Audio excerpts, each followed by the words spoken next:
What's up, Legend family? Joey Vantes here for episode 3 of Fight the Psyops. And today's video, we're going to focus on the clip that I put out on IG, if you saw it on my reels, regarding devices that can now read your thoughts. And it's not just about tracking your thoughts and tracking your emotions, right? If you're happy, you're sad. But they're talking now about being able to see the faces that you're processing in your brain. If you're looking at people's faces, if you're thinking about a face, whatever it is that you're thinking about, they're going to be able to get down to the very detailed level of what your thoughts are processing and be able to extract that information and utilize it for whatever way they want. And you're going to see in just a few moments. I don't want to ruin it and tell you too much in advance. So this is a 30-minute video. This is part of a presentation and Q&A session that happened in Davos, Switzerland during the World Economic Forum. That's exactly what this pertains to, the World Economic Forum. And so I wanted to share this with you guys to see the technology that's not in the future, but that's right now. And I want you to see the progression, right? People know when you're on your cell phone, when you're on a website or on social media, they're picking up information about where you're going or what you're saying, processing that, and then turning around and marketing stuff to you, right? Everybody kind of knows that.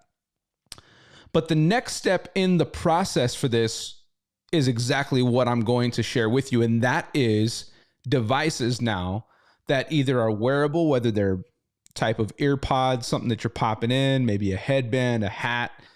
These things are able to process those brainwaves and then utilizing or leveraging the technology of AI that's integrated, right? That links to your phone and then processes this information. You'll see, and even at work situations as an employee, you'll see how this works and how they're able to extract and then turn that into actual data. But then the final phase, because what we're in right now is the transition phase for ultimately what the end goal is, what they want to get to. That end goal is transhumanism. What is transhumanism? Transhumanism is basically merging man with machine. And so right now, they're at the wearable device phase, but they've already developed the technology for something called BCI. And if you've watched any of my videos, you've heard me talk about this extensively, brain-computer interfacing. And this is where they want to implant something into your brain, not just Neuralink, right? That Elon Musk has talked about, but they're going deeper than that. They're talking about injectables, things like Charles Lieber, who is the godfather of nanotechnology, who has talked about using syringes to implant nanoparticles into your body and then those things going up into your brain and being able to be used as a Wi-Fi signal. And I'll show you the patents if you don't believe me. As a matter of fact, let me put those patents up for you guys so you can see how that works. But they're going to utilize this stuff and this technology to then merge man with machine, the iron mixed with the clay, like the Bible says, and being able to then integrate this brain-computer interfacing as the final phase to have something inside your brain that's not wearable. You can't take it off anymore. You can't detach it. It's part of who you are. And Klaus Schwab, the founder of the World Economic Forum, has said that he wants to utilize this technology to be able to track everything that you're doing, your feelings, your emotions, your thoughts, what you're going to do next. They can anticipate certain things. And he said, if you have nothing to hide, then you have nothing to be afraid of. But it is the most disgusting and penetrating way or form of tearing away at a person's freedom. Because the last place that we have, right, of protection and freedom is within ourselves, within our faculties, right? What's in my mind? What's in the mind of a man? What's in his emotions, who he is or who she is? And that's the last frontier, basically, of freedom that they are trying to conquer next and rapidly, right? Because we see everything else they've been doing. Their plans are finally unraveling, and we see the world around us and how they've been shaping it, putting it together, controlling it, putting out the narratives, painting the pictures, even down to our education system. And this is crazy to me. Those of you who don't know, John D. Rockefeller Sr., who founded the Board of Education, essentially, in so many words, has said, the whole intention of the education system is not to make thinkers, but to make workers. Now, let that sink into your brain. And the whole point was to create a system where people become 9-to-5ers, become workers, not thinkers, not those who actually get out and are innovators. And that's why only very few typically break free and become entrepreneurs, start businesses, invent things, and move on and move up. The whole system was created to control the narrative, to create an agenda, to tell you what you're going to do, what you're going to learn, where you're going to work, what you can and what you can't do, aptitude testing, what you would be good at and what you won't be. It's a control mechanism. And so now, from outside of creating things like the technology of social media and marketing to be able to hear what you're saying and develop that, to wearables like what I'm about to show you here, to eventually get to brain-computer interfacing, that is the final part of the process. And so it's a good thing that we're in this phase so that we can still wake up and have a chance to fight back, to stand up, to share this type of information with other people so they can see what's really going on and this evil can be exposed. I like a saying my dad used to tell me all the time growing up, and especially as I was going through my spiritual journey of coming to Christ. He told me, he says, the devil exposed is the devil defeated. And if you followed any of my content, you've heard me say that. The devil exposed is the devil defeated. When you expose them, when you shine light into those areas of darkness, like cockroaches, man, it has to flee. And this is our opportunity to reveal this stuff, share this stuff, and fight back. So I first recommend you guys, if you're watching this right now, make sure text a couple of buddies, text a couple of family members or friends, share this out and say, yo, you got to check out this video, watch this, let me know what you think about this. And then if you enjoy and you've appreciated this type of content, guys, and you think it's valuable to you, please consider subscribing if you're here on YouTube, watching this live stream. If you're part of any other community, IG, X, Facebook, etc., follow me there at Joey Vantes. And guys, look, I can't do this without you. This is all independently done and funded. So the time that it takes me to research and share things and put dollars behind marketing and really make this thing move, I need your help. And so I'm asking you to go down below in the link in the description, joeyvantes.com/donate to help fund the movement and what we're doing here. You can also pick up some merch. All right. That link's down below in the description. So make sure you subscribe, hit that like button if you enjoy this, drop a comment down below, and turn on the notifications as well so you know when we drop new content. But let's get into this right now, into this segment here at the World Economic Forum in Davos concerning these wearables to track your thoughts. Watch this. Hello, everybody. I'm Nicholas Thompson. I'm the CEO of The Atlantic, and I will be your moderator today. We are going to have an incredible session. Star of the show is Nita Farahani. She's a futurist and legal ethicist at Duke, and she's so smart and so interesting. You're going to learn a ton. This is how it's going to work. We're going to watch a short video. She's going to come on stage and talk, and then we're going to do a little Q&A, questions from the audience, and that'll be a wrap, and you'll leave enlightened and excited. So first off, a video. It's going to make you see the future and understand a wonderful future where we can use brainwaves to fight crime, be more productive, and find love. Let's roll. Pay attention to this video, guys. You're in the zone. Even you can't believe how productive you've been. Your memo is finished, your inbox is under control, and you're feeling sharper than you have in a decade. Sensing your joy, your playlist shifts to your favorite song, sending chills up your spine as the music begins to play. You glance at the program running in the background on your computer screen and notice a now familiar sight that appears whenever you're overloaded with pleasure, your theta brainwave activity decreasing in the temporal regions of your brain.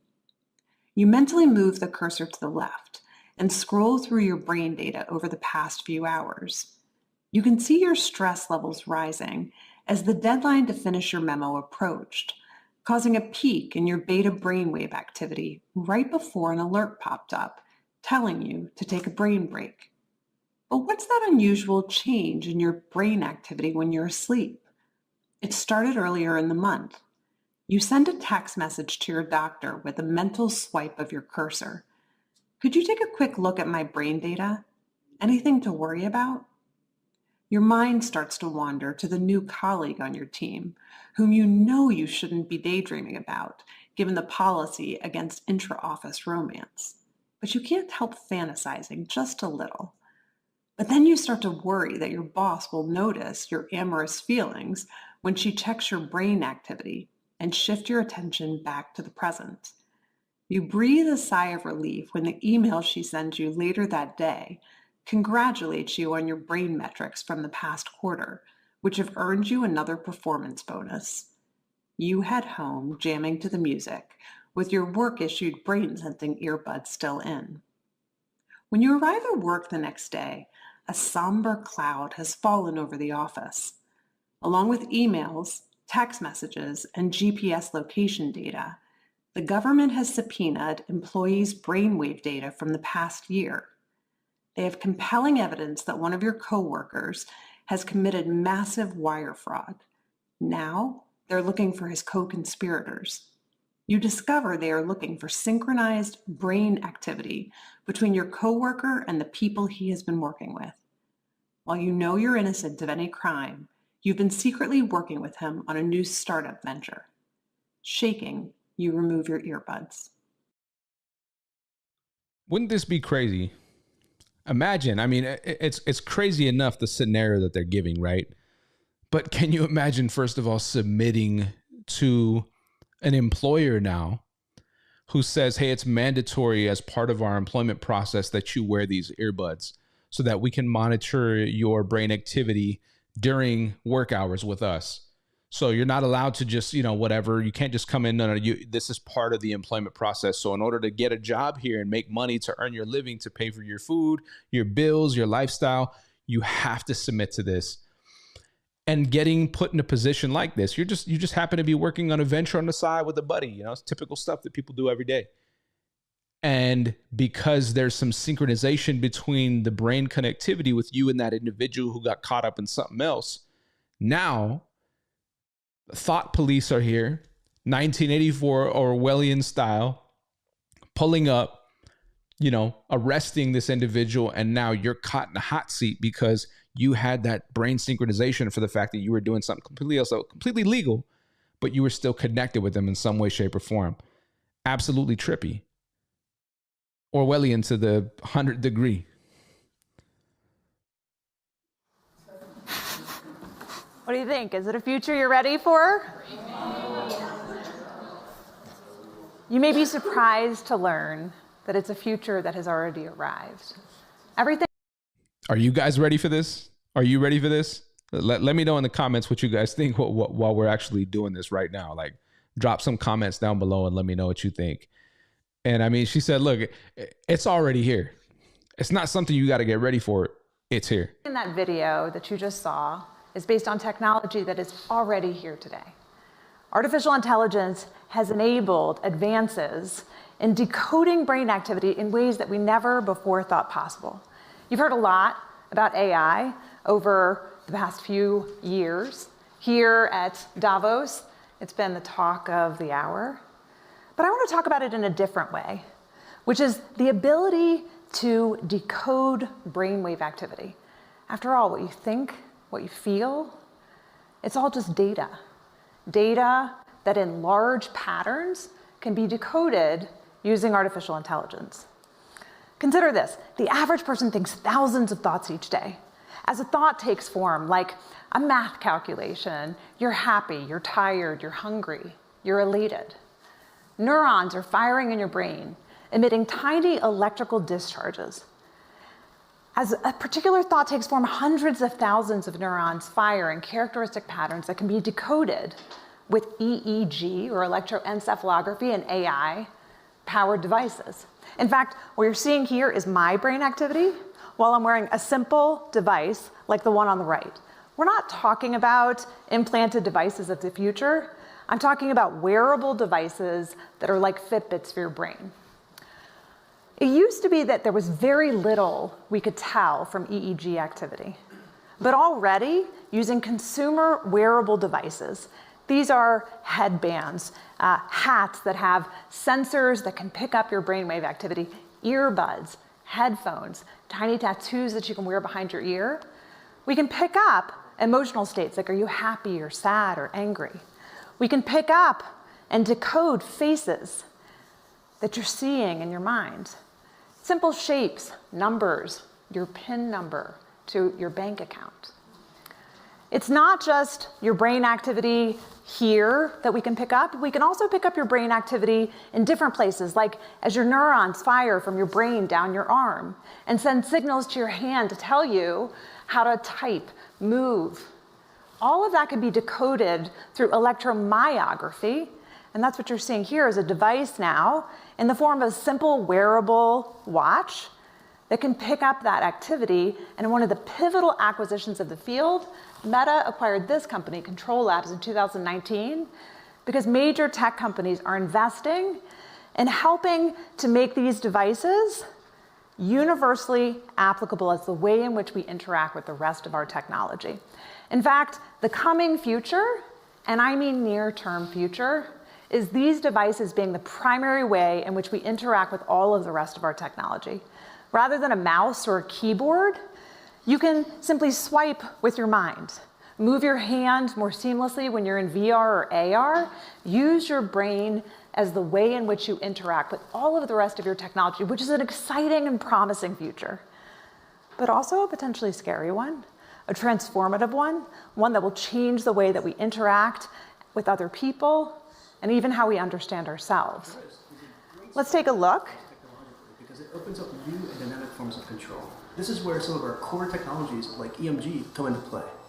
Neural interfaces, when they work right, and we still have a lot of work to go here, feel like magic. So if you send a control to your muscle saying, I want to move my finger, it starts in your brain, it goes down your spine through motor neurons, and this is an electrical signal. So you should be able to grab that electrical signal on the muscle and say, oh, okay, the user wants to move their finger. What is it like to feel like pushing a button without actually pushing it? That could be as simple as, hey, I just want to move this cursor up or move it left. Well, normally I would do that by actually moving. But here, you're able to move that cursor left. And it's because you and a machine agreed which neurons mean left and which neurons mean right. You're in this constant conversation with the machine. This new form of control, it requires us to build an interface that adapts to you and your environment. See, and that's wild to me because think about this. Let's kind of role play in this scenario real quick to get some context and give ourselves a view from where they're sitting, right? From where they're talking about this as well. So imagine having a wearable like this wrist strap or a hat or some type of headband or these ear pods, right, that they're talking about here. And these things are able to gather that information and send it to basically take over your motor skills. What if somebody were to come in diabolically and hack a person to be able to say and you know what's crazy about this is Yuval Noah Harari of the World Economic Forum has already said, hey, there's a time coming when surveillance will be under the skin. This is exactly it. To the point where he said humans are hackable animals. The idea, he said, of free will, who I choose in the election. He said this on video, and I'll show it to you guys again, whether in the election or whether I believe in, an afterlife or decisions that I want to make on my own. He says free will is over. That's over. We're in the era where that's gone. That's done away with. And now you will be told what to do, or you will be programmed at another level. We've already been programmed, as you've seen in the previous video that I shared with you guys, whether it be through Hollywood, movies, music, TV, all the other things that we do, the marketing, the media that's presented in front of us on a daily basis to connect with us and control us. Now, this is coming to a point where it is attached to your skin and eventually becoming part of your brain. Hackable animals. Imagine somebody doing that, hacking human beings or sending some type of signal that goes through, connects to, your bloodstream, or basically messes with even the rhythm of your heart to just shut it down, or send some type of spike of electricity into your brain, causing you to get a seizure or hemorrhage or something else. Who knows? We don't really know the full capability on either the good or bad side of what this can do. And now, while people may have good intentions, some people who develop some of this technology, the overwhelming truth behind all of this is humanity left to ourselves always come to these diabolical methods. And with people who are global elite, the cabal, who are in power, who have already said they need to depopulate. Bill Gates has said this. Ted Turner said this. Multiple others have said this. Then what would hold them back from financing or already being financially invested into these technologies? We just heard Zuckerberg invested into this technology. What would stop them from maintaining that view they already have of wanting to depopulate to then utilize or leverage this technology to accomplish that goal? The possibilities are endless here. It's an exciting future, a seamless future. It's a future that has already arrived in many contexts throughout the world, and especially in workplaces. Consider the fact that right now, many workplaces have individuals who have to be awake and alert at all times in order to do their jobs well. Sometimes that doesn't happen. Take this example where this trucker decided to take a 20-hour shot for a 1,500-mile ride, well exceeding the amount of time that any trucker, long-haul trucker, is supposed to drive. His employer didn't discover his choices until the fatal accident that was disastrous for the company and cost many lives. But he could have known much sooner. He could have detected whether or not the trucker was entering into the earliest stages of microsleep, starting to go from being alert to tired well before it occurred. And he could have done so through a simple hat, a simple wearable hat that has embedded electrode sensors that would pick up brainwave activity and give a score between 1 to 5 to help the employer and the employee know what stage of alertness the person was experiencing and whether or not they were starting to fall asleep. Now you might think, and isn't this just like these elite to present to you something that would typically make sense, right? Okay, hey, this thing could send something back. They can call this guy, they can radio him in, or they can send a shock to his head, something of that nature. I mean, which still would be ethically wrong, period. But let's be honest. I mean, truckers already have limitations on them in terms of how long they can drive, how much distance they can drive within a certain time period that they have to pull over. They get fined, they get their license taken away, or they get fired from the company. But the reality is a trucker could be driving for 2 hours. The guy could have a heart attack, could have an aneurysm, something else could happen to him. He could have a stroke and still crash. So they're not truthfully talking about all the other means or possibilities of things that could occur as well. It's not just this. And that's not the only reason why stuff like this happens. But they're just trying to institute only their focal point, their aim, their methodology, their truth, their narrative to say this is why these things need to be implemented. Okay, we have driver assist technology in cars already. Why do we need this? It's because this happens much sooner, much more accurately, and it gives you the real-time information that you need in order to make choices to intervene before a person is perilously exhausted. And we as a society should want that. Okay, you might be shuddering, right? That was certainly my first reaction when I discovered that we are tracking brainwave activity in the workplace and that we can do it at all. But I believe we need to have a much more nuanced conversation about it. Because I think done well, neurotechnology has extraordinary promise.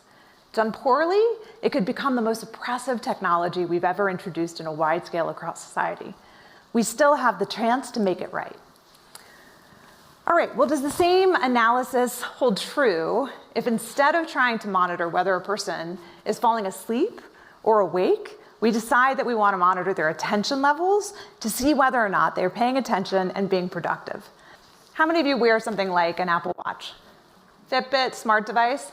Yeah, many people. It's a many billion-dollar company. I mean, many billion-dollar industry at this point. Wearable devices, quantifiable self is just a widespread movement. Most people are very comfortable with at least some forms of human quantification.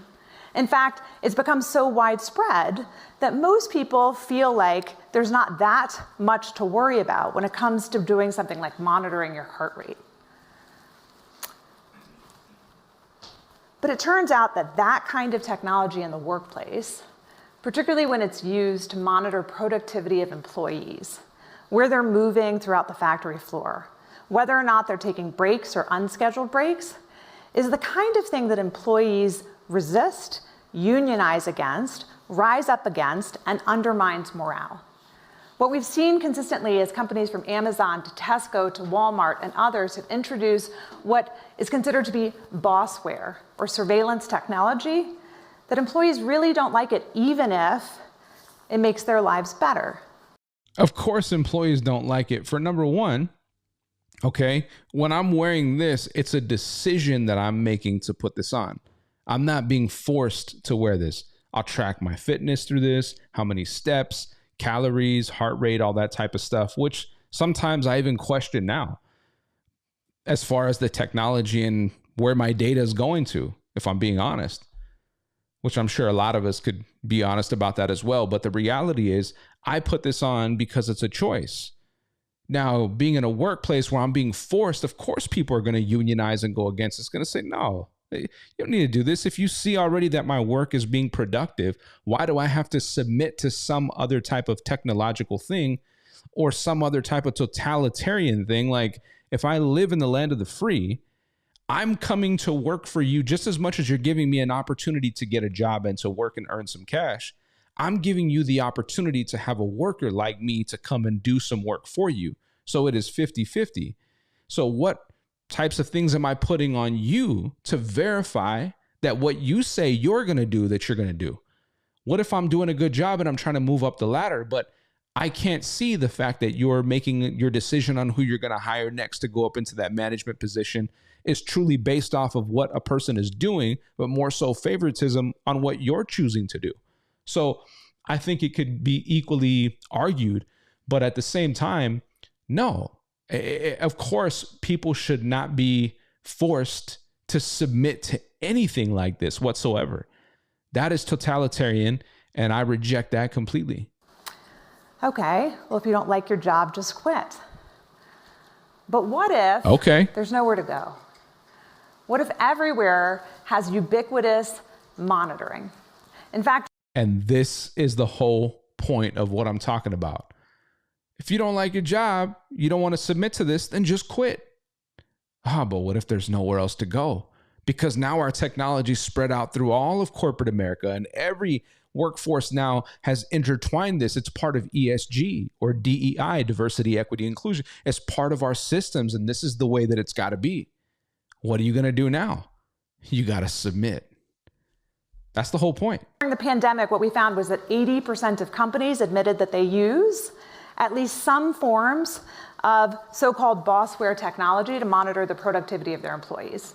Whether it's a white-collar employee monitoring what's on their screen, or in any other context, surveillance is part of our everyday lives. Surveillance for productivity is part of what has become the norm in the workplace, and maybe with good reason.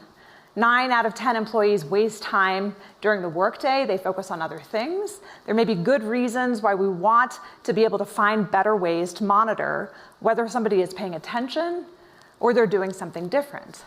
Exactly. They want to get to surveillance, eventually surveillance under the skin. Wearables are only a portion of that. And like I told you about John D. Rockefeller, the guy who came up with the Board of Education, what did he say? Hey, I'm not interested in creating thinkers. I'm interested in creating workers. And how dare these workers have a mind of their own? No, that we need to make sure their performance is at peak all the time for us. Basically, legally enslavement. The newest way to monitor attention is through a device like this one. These are ear pods that are launching later this year. These ear pods, much like the video you watched earlier, are ear pods that can pick up brainwave activity and tell whether or not a person is paying attention or their mind is wandering. Okay, well, you might think, fine, but even if we can tell whether a person is paying attention or their mind is wandering, you can't tell what they're paying attention to. you would be wrong. It turns out that you can not only tell whether a person is paying attention or their mind is wandering, but you can discriminate between the kinds of things that they're paying attention to.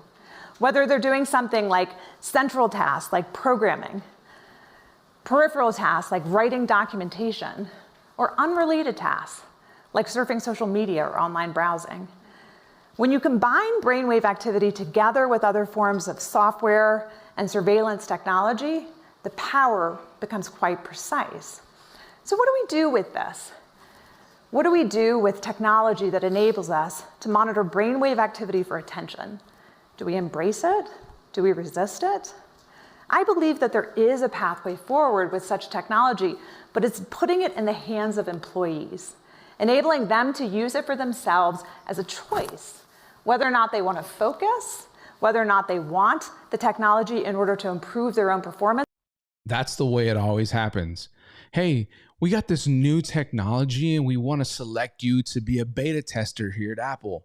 We want you to be a beta tester here at Amazon or wherever else you're working.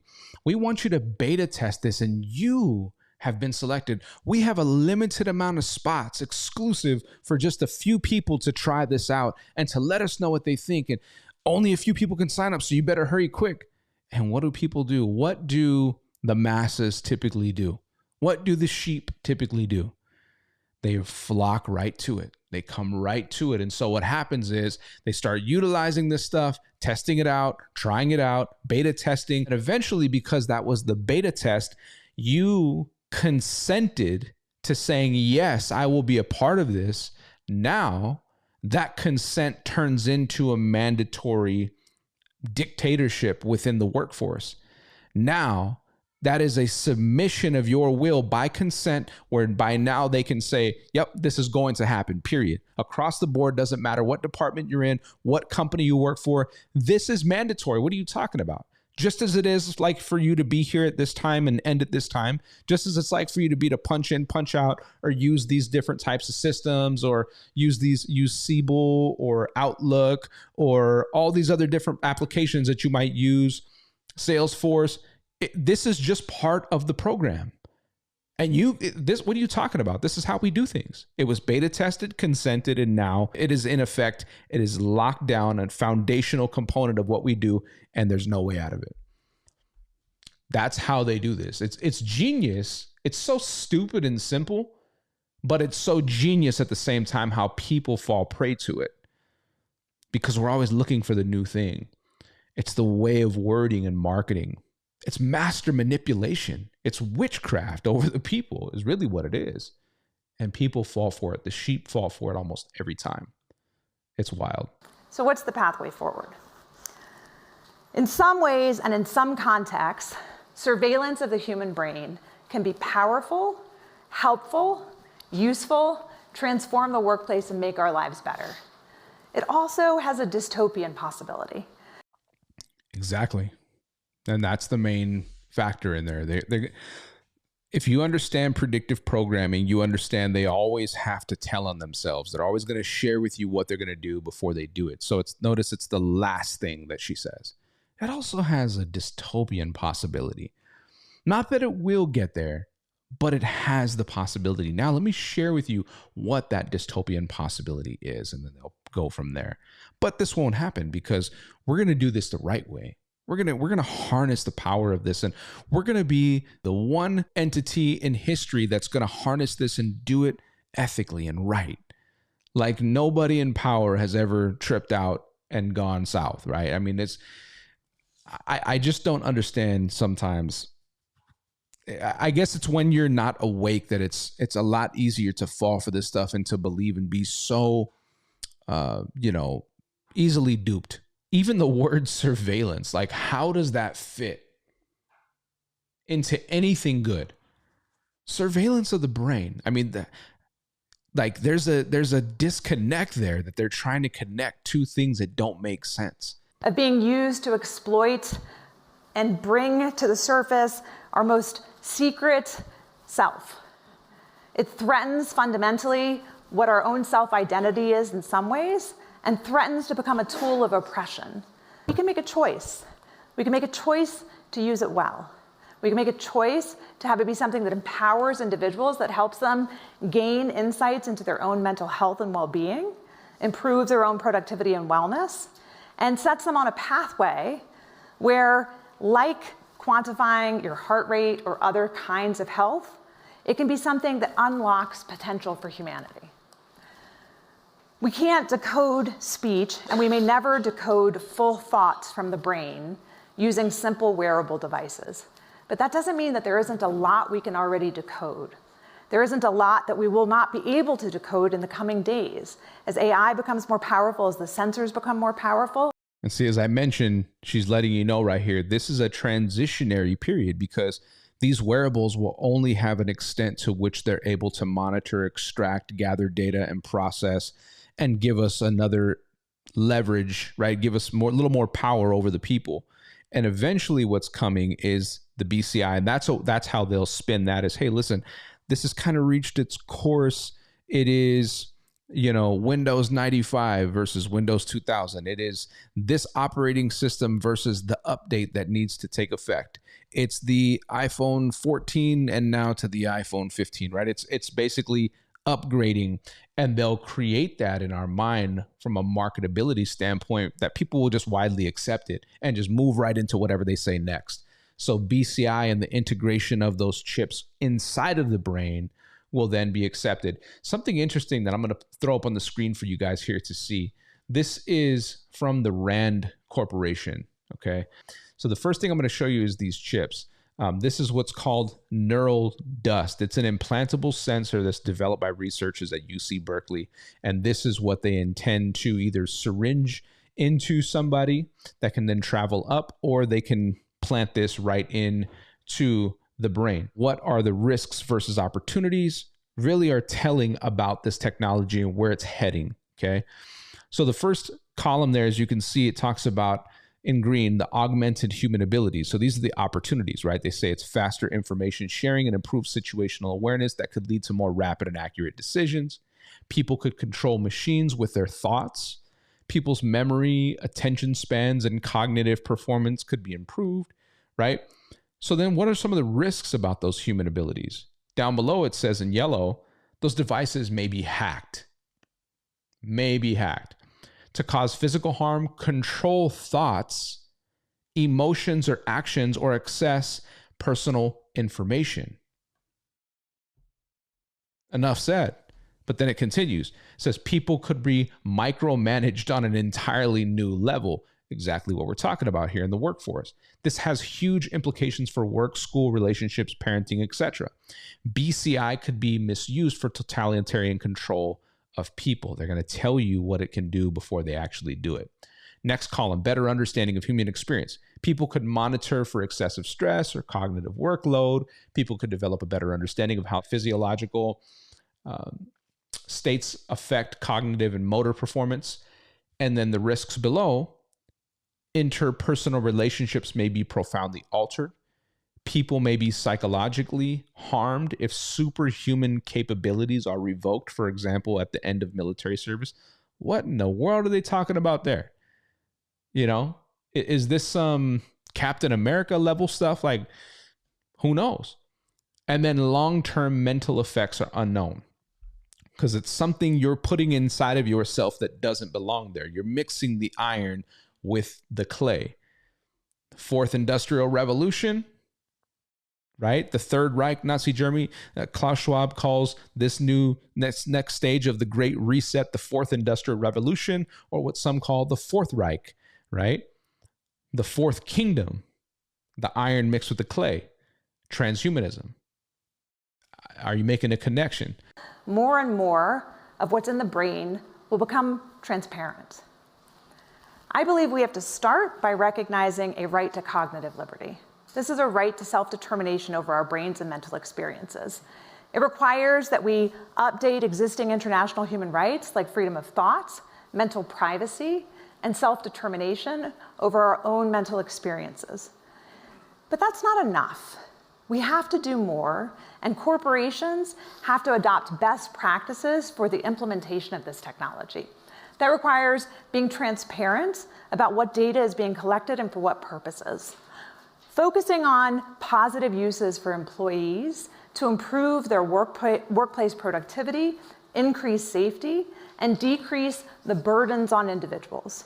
We also have to be mindful of the changing landscape of biometric laws as this information becomes part of the workplace environment, and decide to move forward in a way that is best for humanity, using the technologies in ways that enable us on a pathway forward rather than oppress us. I think that's a possibility we can still choose. I hope it's one that you'll join me in choosing. Wow. So you see how they offer you the choice. The choice is yours. And in a way, the choice is ours.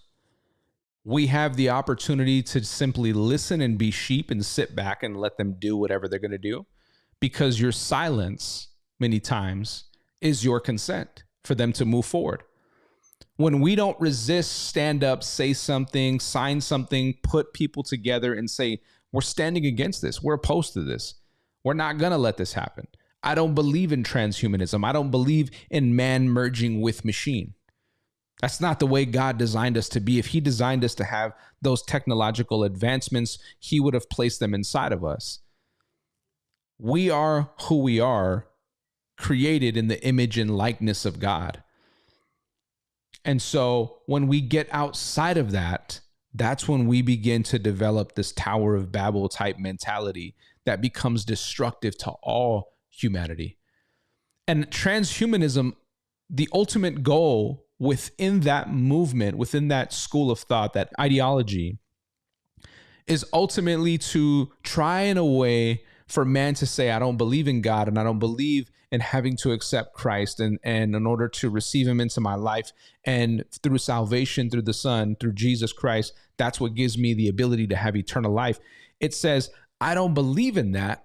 I'm going to live the way that I want to, resisting and rejecting God's only Son who paid the price for me. In John 14:6, it says, Jesus is the way, the truth, the life, and no man will come unto the Father but by him. There's only one way into eternal heaven, and that's through Christ. And so this is man's way of saying, I'm going to do it my own way, and I'm going to figure out my own way to live forever. Merging man with machine, transferring my existence, my consciousness into some type of technological being, and moving into that, and basically integrating ourselves with something that is not human. I mean, it's so anti-Christ. You have to be blind not to see it. And so I share that with you guys because I really want you to see what is happening here. And we have the opportunity. We still do have the chance, like she said, to stand against this and make a choice. But your silence is consent for this type of stuff to move forward. I'm giving you the positive use cases because what I don't want the reaction to be is let's ban this. I'm giving you the positive use cases because my hope is that we don't ban this. I don't want people to say, let's ban this. I'm going to stop there, guys, and let you kind of chime in, drop your comments down below. Let me know what you think about this. Listen, if you've enjoyed this content and this channel, please do me a favor. Click the subscribe button if you find this content relevant and it's teaching you something and it's valuable to you. Please do so. I really would appreciate that. I want to try to get to 50,000 subs as quickly as possible and move up to 100 within 2024. And I know with your help, we can absolutely do that. If you like this content, drop a like on this and make sure you turn on the bell, click the bell there to turn on notifications so you get notified anytime I drop these Fight the Psyops podcasts and all the other relevant content pertaining to this stuff. And guys, share this out. Share this out. If you're here for the live stream, thank you so much. If you've come to the restream, share this out. That's what it's going to be here for. Let's push this information. Let's get some awareness. Let's wake some people up. Let's bring it back here to this community. And you can always support. Remember, we're independent in everything we do. We can't do it without you. joeyvantes.com/donate. Links down in the description. Click, donate, support what we got going on. We have merch available. And as always, guys, remember in all things, keep your eyes awake and fight the Psyops. Love you. See you soon. Peace.